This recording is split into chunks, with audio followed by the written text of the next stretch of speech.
ஆன்மீகங்கள் நேயர்கள் அனைவருக்கும் வணக்கம். இன்னைக்கு நம்ம கூட வாழ்க நலமுடன் ஜோதிடர் டி.ஜே. சுந்தரபாண்டியன் சார் இணைந்திருக்காங்க. அவங்க கிட்ட குரு பெயர்ச்சி அப்பத்துல 12 ராசிக்காரர்களுக்கும் எப்படி இருக்கு அப்படிங்கிறத பத்தி கேட்டு தெரிஞ்சுக்கலாம் வாங்க. வணக்கம் சார். வணக்கம். சார் குரு பெயர்ச்சி ஜூன் மாதத்துல வருது இல்லையா? ஸோ இந்த குரு பெயர்ச்சி ஒரு விசேஷமான இருக்கும் அப்படிங்கிறது நெறைய சொல்லியிருக்கிறாங்க. நீங்க சொல்லுங்க குரு பெயர்ச்சி என்ன மாதிரியான விசேஷங்கள் 12 ராசிக்காரர்களுக்கும் குடுக்க போகுது அப்படின்னு. அதாவது நீங்க சொன்ன மாரி, ஒவ்வொரு வருடமும் குரு பகவான் ஒரு ராசியை விட்டு இன்னொரு ராசியை கடப்பார் அப்படிங்கிறது உண்மை. ஸோ அப்படி பார்க்கும்போது இந்த வருடம் ஏன் ரொம்ப விசேஷமா இருக்கும்? குரு பயிற்சினாலே விசேஷம். இதுல இந்த வருடம் ஏன் ரொம்ப குரு பகவான் வரும்போது எல்லாமே வெல்கம் பண்ண வேண்டிய சூழ்நிலை.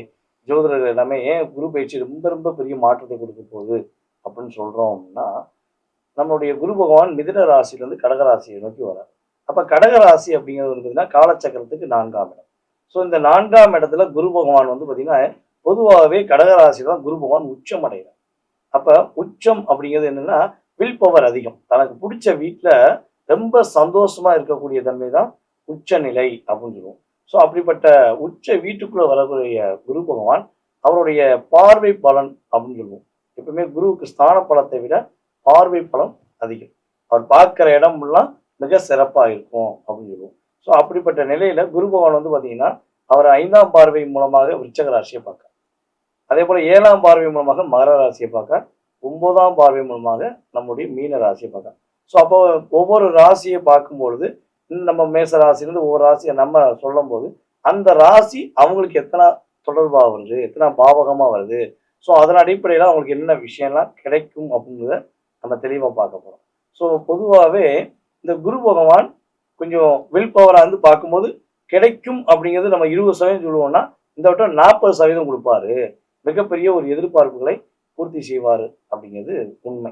இப்போ வருட கிரகங்கள் என்று சொல்லக்கூடிய நம்மளுடைய சனி பகவானா இருக்கட்டும் அல்லது ராகுகேது பகவானா இருக்கட்டும், ஸோ இவங்கெல்லாம் பார்த்தீங்கன்னா பயிற்சி ஆகும்போது என்னன்னா ஒரு பதட்டமும் ஒரு பயமும் இருக்கும்.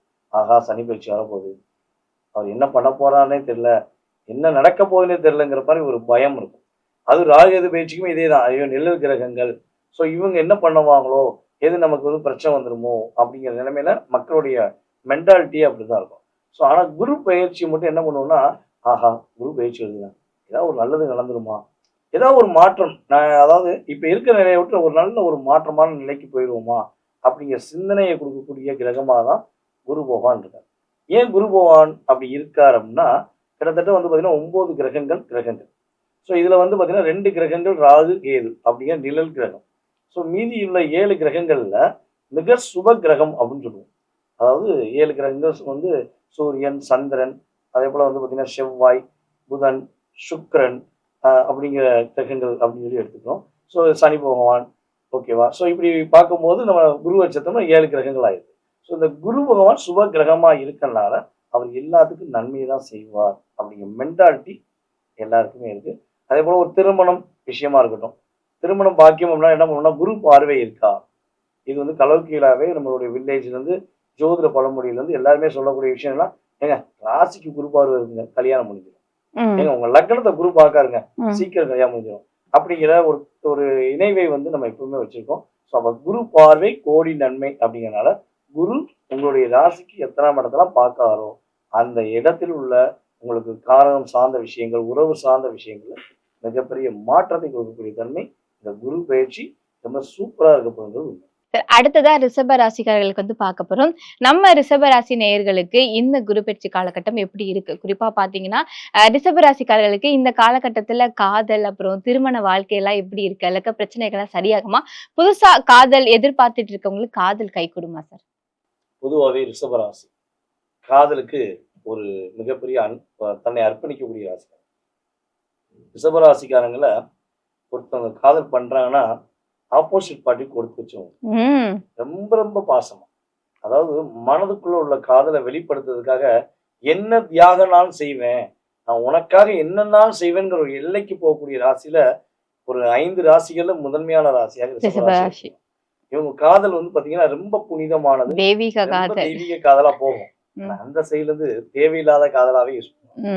இவங்கள்ட்ட ஒண்ணும் இல்ல, போய் ரிஷபராசிக்காரங்க கூட ஒருத்தவங்க பயணிக்காங்கன்னா மனசுக்குள்ள கவலைப்பட்டு என்ன பண்ணே தெரியலங்க, எனக்கு மனசு கஷ்டமா இருக்கு, அது உங்கள்கிட்ட சொன்னா எனக்கு சரியா போயின்னு சொல்லி ஒரு வார்த்தை சொல்லிட்டா போதும். இவங்க ரிஷபராசிக்காரங்க உட்கார்ந்து அவங்க பிரச்சனை என்ன ஏதுன்னு கேட்டு அவங்க பிரச்சனைக்கு ஒரு தீர்வு கொடுத்தின பிறகுதான் அவங்க போய் தூங்கியே செய்வாங்க. ஸோ இப்படிப்பட்ட எல்லா விதமான அன்பு காதல்னா ஒரு ஆண் பெண் மேல வைக்கிறது, பெண் ஆண் மேல வைக்கிற காதல் மட்டுமே கிடையாது. ஒரு உண்மையான அன்பு யார் மேல வச்சாலும் அவங்க அது உண்மையான காதலா வைப்பாங்க. ஆனா இந்த அன்புனால அதிகமா ஏமாந்து கிட்டத்தட்ட ஒரு 3 வருஷங்கள்ல நிறைய போராட்டங்கள், நிறைய பிரச்சனைகளை நம்ம ரிஷபராசிக்காரங்க சந்திச்சாங்க. ஏற்றம் அப்படிங்கிறத விட ஏமாற்றம் தான் ரிஷபராசிக்கு காதல்ல நிறைய நடந்துச்சு.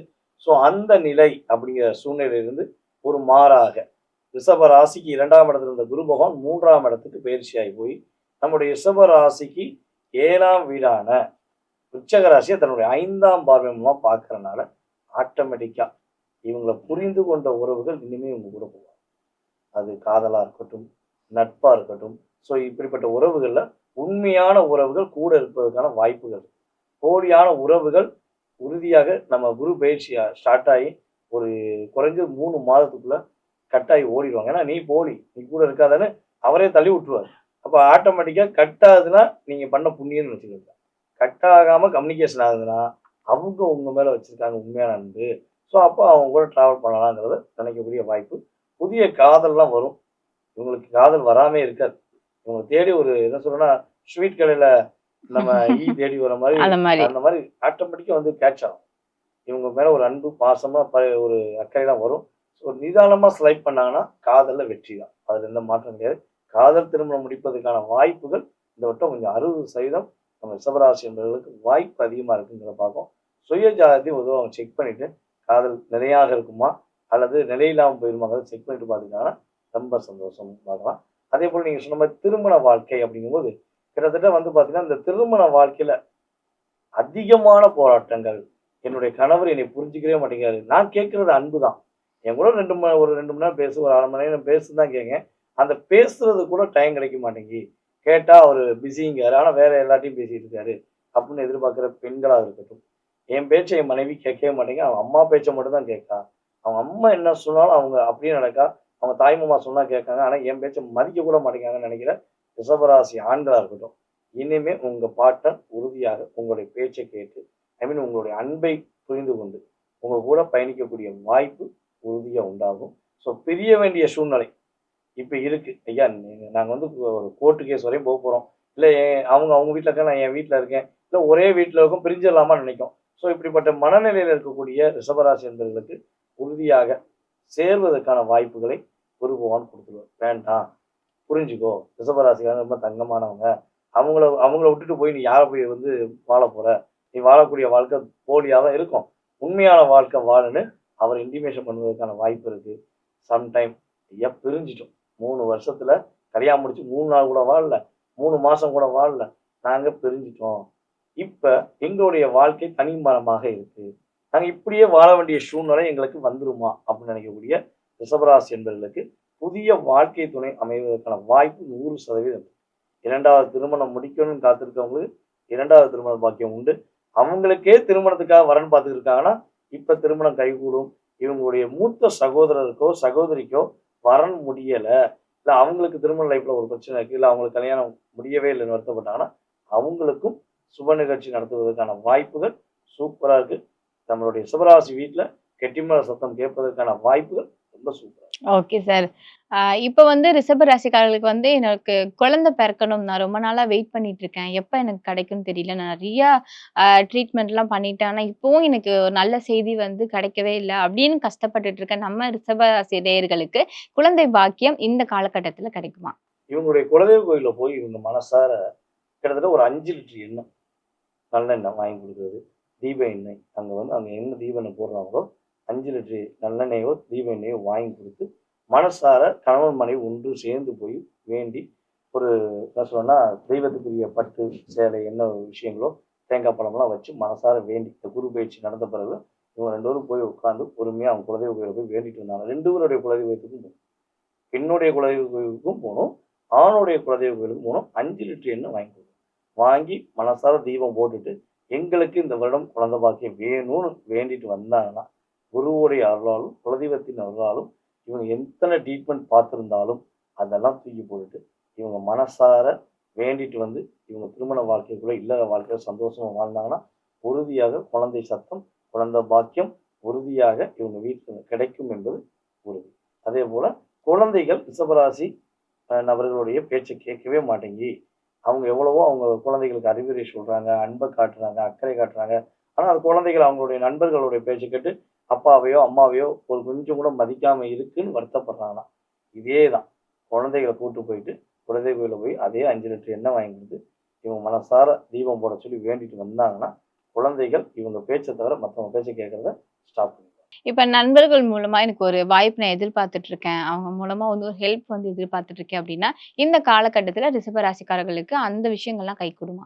ரிஷபராசிக்காரங்க நண்பர்களுக்கு உதவி செஞ்ச லிஸ்ட் எடுத்தா இவங்க உழைச்ச உழைப்புல 25% 30% கொடுத்ததா தான் இருக்கும். நான் கஷ்டப்பட்டு உழைச்சேன் சார், என் நன்மை ஒண்ணு கேட்டா நான் எடுத்து கொடுத்துட்டேன், என் தோழி கேட்டா எடுத்து கொடுத்துட்டேன் அப்படின்னு சொல்லி தான் ரிஷபராசிக்காரங்க இயல்பாகவே இப்படி போய் சிக்கி தவிப்பாங்க. ஸோ இப்படிப்பட்ட நிலையில இவங்ககிட்ட வாங்கினது 50 பேரா இருக்கலாம், 100 பேரா கூட இருக்கலாம். ஆனா இந்த காலகட்டங்களில் குரு பயிற்சிக்கு அப்புறம் உண்மையான நண்பர்கள் இவங்களுக்கு மிகப்பெரிய உதவியா இருக்கும். அது என்ன சொல்லணும்னா, என்னைக்கோ காலத்தால் செய்த உதவி மானத்திலும் ஞானம் பெரிது அப்படிம்பாங்க பார்த்தீங்களா? அதே மாதிரி அந்த உதவி இவங்களுக்கு மிகப்பெரிய மாற்றத்தை கொடுக்கும், மிகப்பெரிய முன்னேற்றத்தை கொடுக்கும். உண்மையான நண்பர்கள் இவங்களுக்கு உறுதுணையா இருக்கும். Okay sir. குருபெயர்ச்சி காலகட்டத்துல ரிஷப ராசிக்காரர்கள் வந்து இந்தந்த விஷயத்துல கவனமா இருக்கணும், கவனிக்க வேண்டிய விஷயங்கள் அப்படின்னு ஏதாவது இருக்கா? பொதுவாகவே வந்து பார்த்தீங்கன்னா, இவங்களுடைய ராசிக்கு கரெக்டா பார்த்தீங்கன்னா, ராசிக்கு 4ஆம் இடத்துல கேது பகவான் இருக்காரு. ஸோ அப்ப 4ஆம் இடத்துல கேது அப்படிங்கிறது வண்டி வாகனங்கள்ல போகும்போது கொஞ்சம் கவனமா இருக்கணும். அம்மாவுடைய ஆரோக்கியம் சார்ந்த விஷயங்கள கவனமா இருக்கணும். ஒரு வீடு கட்ட போறாங்க அப்படின்னா, அதுல முழு கவனம் செலுத்தணும். இவங்க போய் அங்க போய் இன்வால்வ்மெண்டா இருக்கணும். ஸோ அதெல்லாம் கவனிக்காம இருக்கிறது கொஞ்சம் தேவையில்லாத சிக்கல்களை கொடுக்கும். ஸோ அதுக்கடுத்து வந்து பார்த்தீங்கன்னா, பொதுவாகவே இவங்களுக்கு ராகு பகவானும் அந்த அளவுக்கு ஒரு சாதகமான நிலையில. அப்ப இவங்க முழுக்க முழுக்க பொருளாதாரம் சார்ந்த விஷயங்கள மற்றவங்களை நம்பி செய்யாமல், இவங்க தேவையான விஷயங்கள கரெக்ட்டா எடுத்து வச்சு, அத முழுமையா செஞ்சாங்கன்னா வெற்றி. Okay sir. இந்த காலகட்டத்துல எந்த கோவில் வழிபாடு, பரிகாரங்கள் அவங்களுக்கு சிறந்தது சார்? நம்ம ரிஷபராசி என்பவர்களுக்கு வந்து பார்த்தீங்கன்னா, இப்ப நம்ம சொல்ற நேரத்துல உள்ள பிரசனத்தின் அடிப்படையில பார்க்கும்போது, பத்ரகாளி அம்மனை வழிபாடு செய்யும்போது, நம்ம ரிஷபராசிக்காரங்க பத்திரமா வாழ்வாங்க, பக்காவா வாழ்வாங்க. Okay sir. Thank you sir.